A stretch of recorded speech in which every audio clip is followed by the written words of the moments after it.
Hey everybody, it's Angie and welcome to Hot and Flashy. In today's video I'm going to review the Paula's Choice Resist 10% Niacinamide Booster.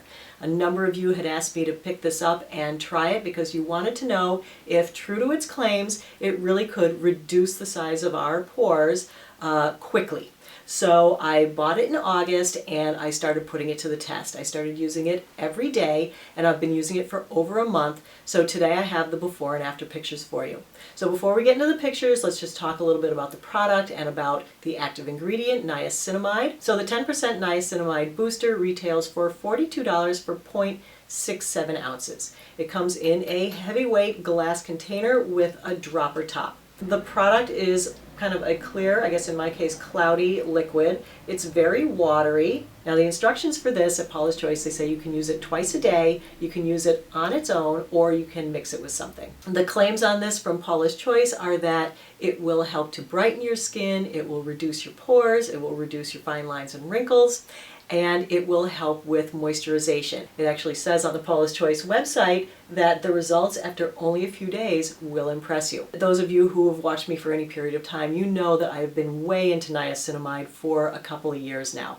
I have looked at the research and the studies on it, and it is one of the anti-aging active ingredients that has been shown through multiple studies to really improve the skin for anti-aging. And it does all the things that Paula's Choice claims that this will do. Niacinamide is a B3 vitamin. There are actually 3 different versions of B3 vitamins that you can use in skincare, but of the 3, niacinamide is the one that has been proven to be the most effective, and it's also the one that penetrates the skin better and is well tolerated. In concentrations of 5% and below, it very rarely causes redness or irritation to the skin. They put in 10%, which is over double what most of the studies use, and I find that really interesting, especially where it can be irritating at higher concentrations. I mean, Paula definitely, her company is kind of based on reviewing other products, and they tend to really go hard against products that can cause irritation.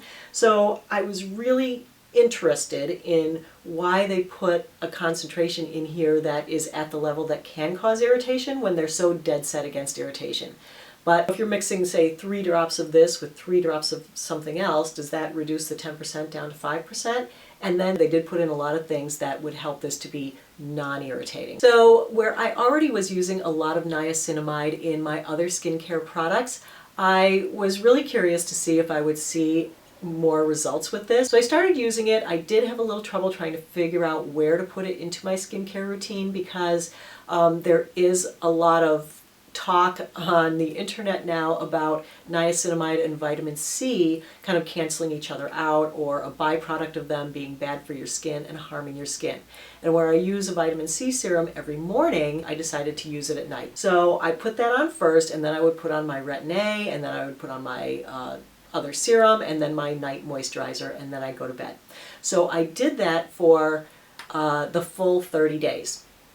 And now it's time to bring in the pictures, yay! On this first set of before and after pictures, I was not impressed. If you don't think that these look fantastic, don't shut off the video yet, because this isn't the end. I feel like in the after pictures my skin is a little red, it looks a little more irritated, the pores, maybe a couple of them look smaller, but overall I feel like there are more visible pores in the after picture than in the before. And I gotta say, for all the complaining I've done about the size of my pores over the summer, looking at the before pictures, I'm like, what was I talking about? They're not actually that bad. Using it straight without mixing it with something else, I was not happy with the results. So then I decided to take a couple of days off from it, let my skin calm down and not be so red and irritated.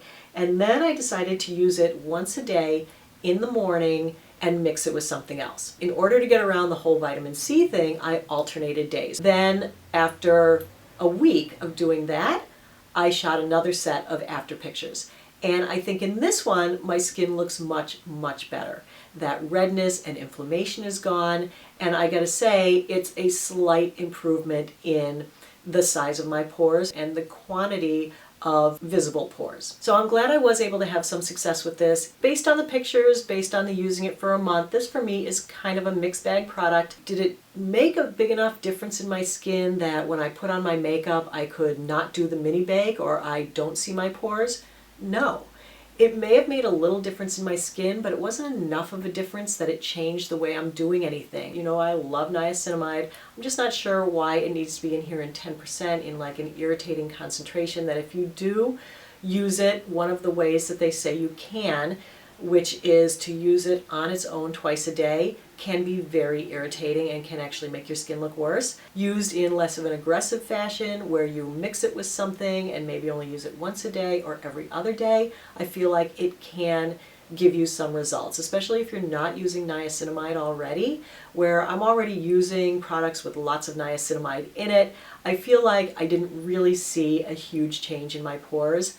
But if you're not using niacinamide yet, and you do try this and you do use it in a non-aggressive way, you may actually see a reduction in the size of your pores and maybe fairly quickly too. I think it's a good product, it's well formulated, it has lots of other really good anti-aging ingredients in it. I know, with anti-aging, everyone wants more, better, faster results. And unfortunately, as with a lot of the anti-aging ingredients, using more of it doesn't always give you the results you want. It actually gives you the opposite. I think I'm going to continue to use it, at least until this one ends, because I want to know how long this bottle will last and how far it goes for my 42 bucks. So those are my thoughts on the Paula's Choice Resist 10% Niacinamide Booster. I hope you found the video helpful and informative. As always, I appreciate your watching and thank you so much for your time. So have a great day, everybody, and I will see you in the next video.